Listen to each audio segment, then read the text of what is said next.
"Get out, security, escort this man out now." Bank manager Sandra Miller ordered loudly, her voice slicing through the air like a knife. The tension in Liberty Financial's flagship branch was electric as Marcus Johnson, a well-dressed black man in his 40s, stood calmly at the counter, the withdrawal slip for $75,000 still sitting between them. The security guards advanced, hands ready at their belts. The entire lobby fell silent. "I've simply requested to withdraw my own money from my account," Marcus explained to the security guard calmly. "I have provided all required identification and have not raised my voice or been confrontational in any way." "We don't give cash to frauds and people like you," Sandra insisted, her own voice actually the only raised one in the room. "You're causing a disturbance. Remove him immediately." The security guard grabbed Marcus by the arm, ready to escort him out of the bank. But before Marcus left, he reached slowly into his pocket. Something was about to happen that would change everything. This story delivers the most satisfying karma that unfolds when employees try to throw their own boss out of his bank. If you believe everyone should be treated fairly and respected, no matter their skin color, hit the subscribe button now, type respect in the comment, and share this story so others can learn from it too. Marcus hadn't always been the CEO. 20 years before that humiliating moment in the bank lobby, he stood behind a different counter wearing a pressed uniform and a name tag that read, "Teller Trainee." His journey from that first position to the executive suite was nothing short of extraordinary. Marcus didn't come from money or connections. What he had was determination, intelligence, and an unwavering work ethic that propelled him through the ranks of Liberty Financial.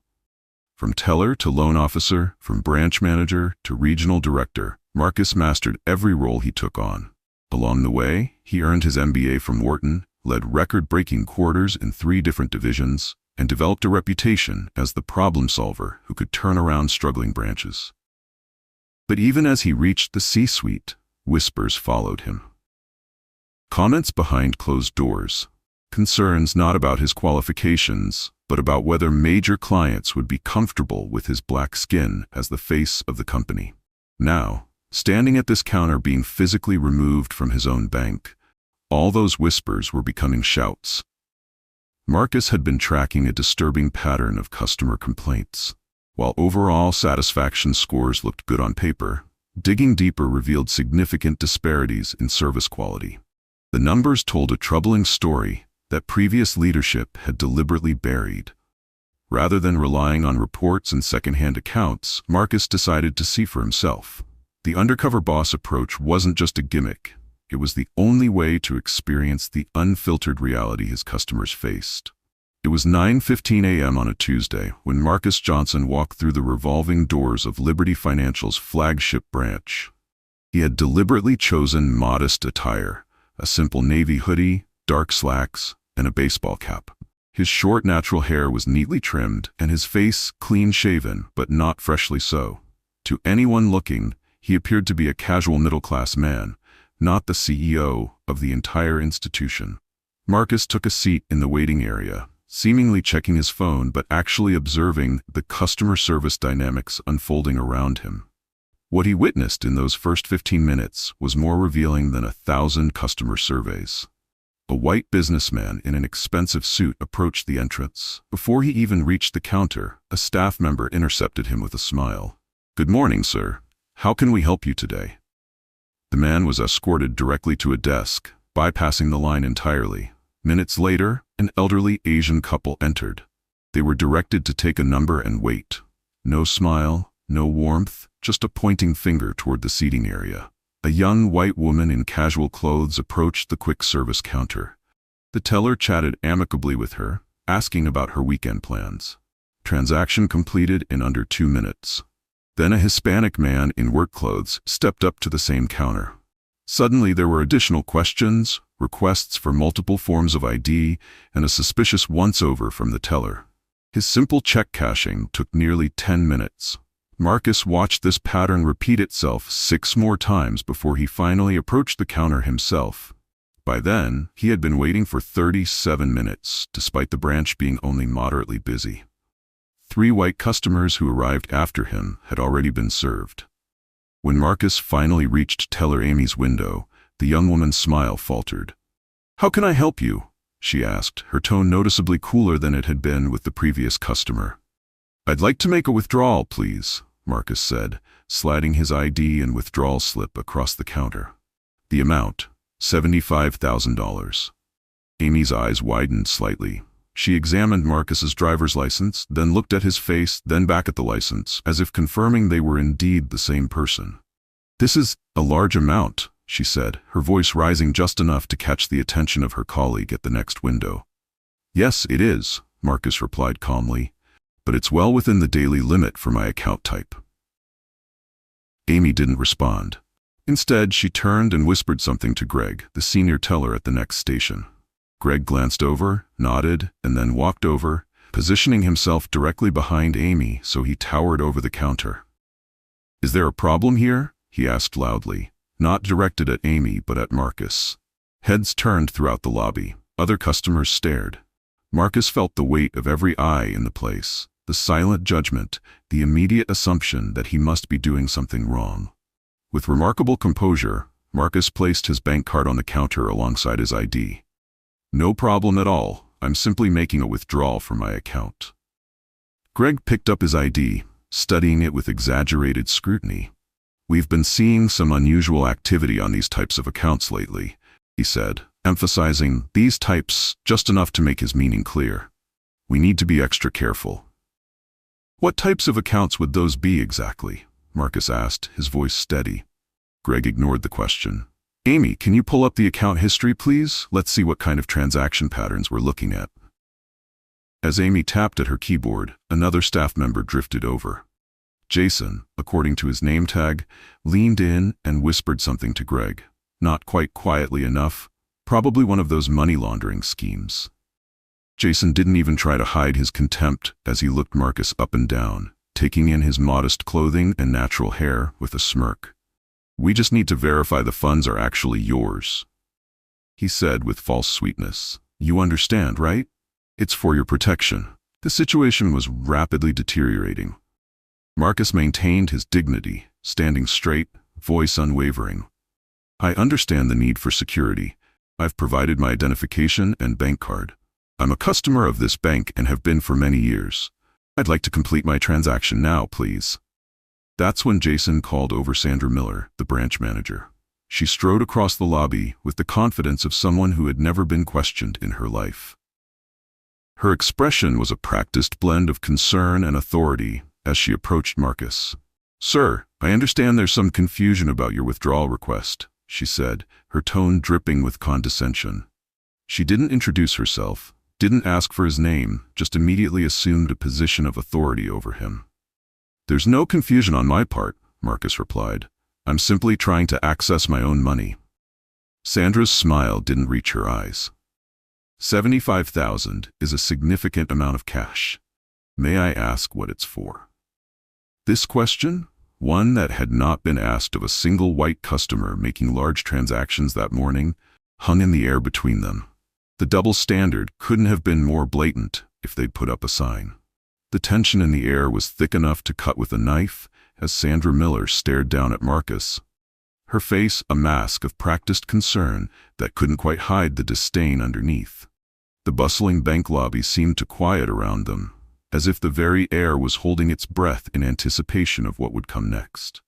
"Mr. Johnson," she said finally, glancing at his ID, her fingers holding it by the edges as if reluctant to touch it too much.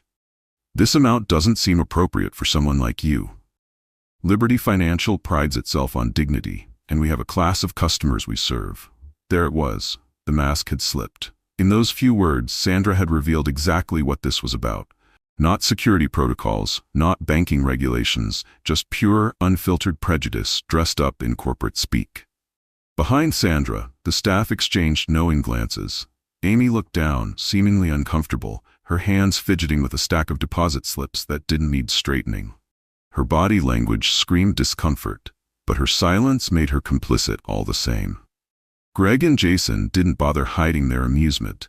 Jason actually snickered, covering his mouth with his hand in a poor attempt to conceal his laughter. "I'm curious," Jason chimed in. leaning against the counter with newfound confidence now that his boss was backing him up. His voice carried deliberately, ensuring nearby customers could hear. "Did you come into some money recently? A settlement, perhaps? Or maybe an inheritance?" The implication was crystal clear. In their minds, there was simply no legitimate way a black man could have access to this kind of money. It had to be some kind of windfall, some stroke of luck rather than hard work, intelligence, and determination. Marcus's refusal to be intimidated clearly frustrated Sandra. Her professional veneer cracked further as she leaned forward, her voice hardening. "Sir, we have protocols. If you can't explain where this money came from or why you need it in cash, I simply cannot authorize this transaction." "I don't need to explain why I'm withdrawing my own money," Marcus replied calmly. Sandra's face flushed with anger. Other customers were watching now, some openly filming the confrontation on their phones. In her mind, this was becoming a public relations problem, not because of her behavior, but because this man wouldn't simply accept her authority and leave. "Get out. Security. Escort this man out now," she suddenly ordered, her voice slicing through the air like a knife. The two security guards who had been standing near the entrance immediately approached. "We don't give cash to frauds and people like you," Sandra insisted, her voice the only raised one in the room. "You're causing a disturbance. Remove him immediately." The security guard, a burly man with a buzz cut, looked uncertain as he approached. Marcus remained completely composed, which seemed to unnerve the guard more than if he had been shouting. "I've simply requested to withdraw my own money from my account," Marcus explained to the security guard calmly. "I have provided all required identification and have not raised my voice or been confrontational in any way." The guard hesitated, glancing between Marcus and Sandra. Sandra's expression hardened. "Now," she commanded. With visible reluctance, the guard placed his hand on Marcus's arm.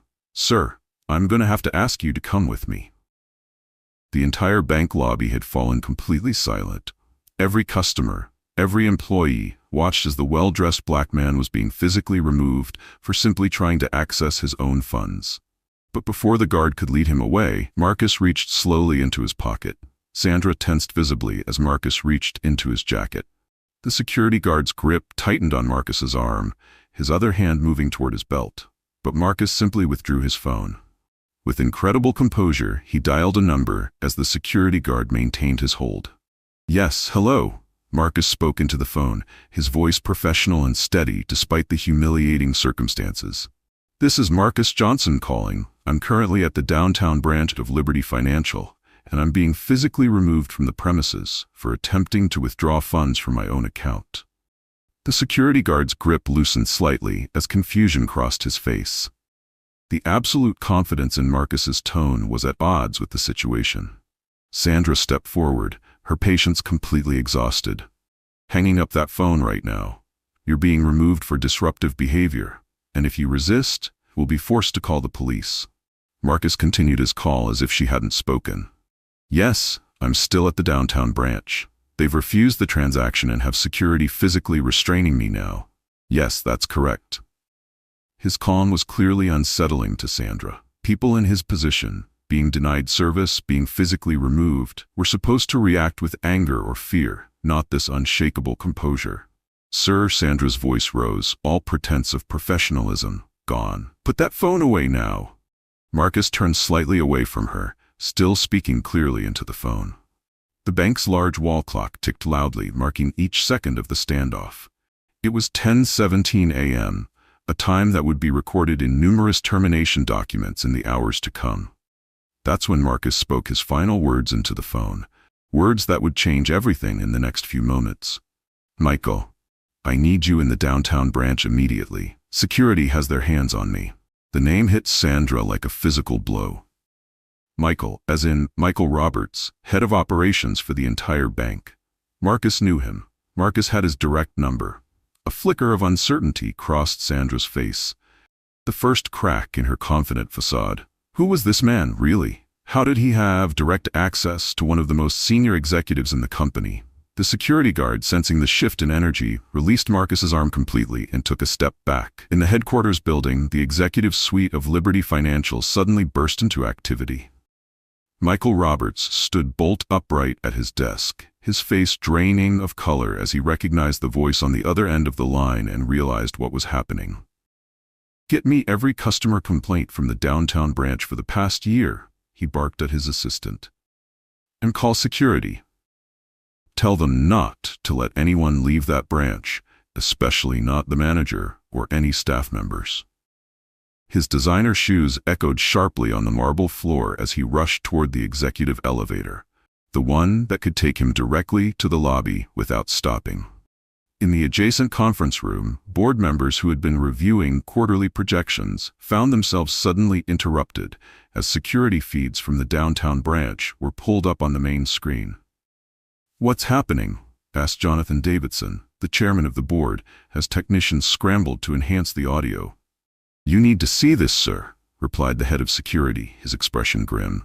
The color drained from Davidson's face as he recognized the man being physically restrained by security. That's Marcus Johnson," stammered another board member. "That's our CEO." "Yes," the security director confirmed, "and they're physically removing him from his own bank." On screen, they could see it all unfolding in real time. The board watched in stunned silence as their CEO was treated with contempt in his own bank. "Record everything," Davidson ordered, his voice tight with barely controlled fury. "Every second, every word, and get legal up here immediately." Back in the bank lobby, the temperature seemed to drop several degrees as Sandra began to realize that something was very, very wrong.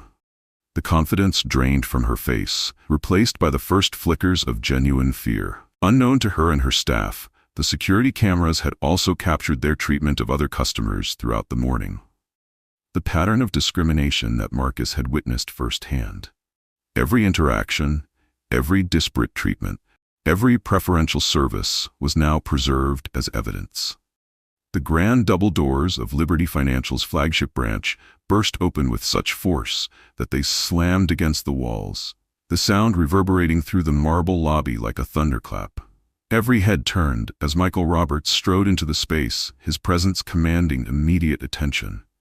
"Release him immediately." His voice carried the weight of absolute authority. Not a request, not a suggestion, a command that froze everyone in place. The security guard instantly stepped back, hands raised in a gesture of compliance. Sandra Miller's expression shifted from irritation to confusion as she recognized the executive. In the 10 years she'd managed this branch, Michael Roberts had visited perhaps twice, always scheduled weeks in advance, always with a formal agenda. His unexpected appearance, the fury evident in his stride, triggered a visible tremor in her hands. "Mr. Roberts, what an unexpected pleasure," Sandra stammered, smoothing her hair as she stepped forward with a forced smile. "Is there? Do you have any idea who this is?" Michael cut her off, gesturing toward Marcus, who remained perfectly composed amidst the chaos. The question hung in the air, heavy with implication. Sandra glanced at Marcus, then back at Michael, confusion giving way to dawning horror. Her mind raced through possibilities. Was he a friend of Michael's? A relative of a board member? A banking regulator? Michael approached Marcus, his entire demeanor transforming as he did. The righteous anger he had directed at Sandra gave way to profound respect as he addressed the man who had been treated so shamefully. "I am so deeply sorry you experienced this, especially here," he said, his voice carrying throughout the silent lobby. Then he turned back to face the staff, his expression hardening once more. "This," he announced, his voice ringing with authority, "is Marcus Johnson, the CEO of Liberty Financial, your boss." The words landed like physical blows. Sandra staggered backward as if struck. Jason's hand flew to his mouth, his eyes widening in horror as the realization of what he had done, who he had mocked, sank in. Greg's face drained of all color, his Adam's apple bobbing as he swallowed repeatedly. Amy began to tremble visibly, tears welling in her eyes. Even the security guard who had put hands on Marcus looked sick, his face ashen as he realized he had physically restrained the chief executive of the company that signed his paychecks. Marcus Johnson stood perfectly still at the center of this storm, his dignity intact. The weight of the moment, not just for himself, but for every customer who had ever been dismissed, disrespected, or denied service based on their appearance, rested on his shoulders. When he finally spoke, his voice was calm, measured, and carried the unmistakable weight of absolute authority. "Sandra, Greg, Jason," he said, addressing each of them in turn, making deliberate eye contact. "You are terminated, effective immediately." No raised voice, no dramatic gesture. Just the simple, incontrovertible exercise of power by someone who had earned the right to wield it. Your actions today have demonstrated that you are fundamentally incompatible with the values of this institution and the legal requirements of fair banking practices, Marcus continued. This is not a suspension or a performance improvement opportunity. This is the end of your employment with Liberty Financial. In that moment, standing in the center of the branch that bore his company's name, surrounded by the leadership team that had recognized his value, in full view of customers who now understood exactly who was at the helm of their bank, Marcus Johnson sent a message that couldn't have been clearer. Discrimination had no place at Liberty Financial, and those who perpetuated it had no future there. 7 minutes. That's all it took to transform from being physically removed from the bank to exercising the highest authority. 7 minutes that would change Liberty Financial and the banking industry forever. Has this story touched your heart? It's time to take a stand. This wasn't just a story. It was a mirror reflecting the reality that thousands face every single day in America. A reality where your skin color can determine how you're treated, even when you're the CEO. If you want to see part 2, where we reveal what happened to Sandra and the others after they were fired, and how Marcus transformed Liberty Financial's culture, type "respect" in the comments below. Your comment matters. Each one sends a powerful message that discrimination has no place in our society. Like this video to stand in solidarity with every person who has ever been judged unfairly based on their appearance. Subscribe now to join our community of advocates for equality and justice. Hit that notification bell so you never miss a story that could change how you see the world. Share this with someone who needs to understand the reality of discrimination, or someone who has lived it and needs to know they're not alone. Remember, change doesn't happen in silence. Your voice, your action, your support is what transforms powerful stories into powerful movements.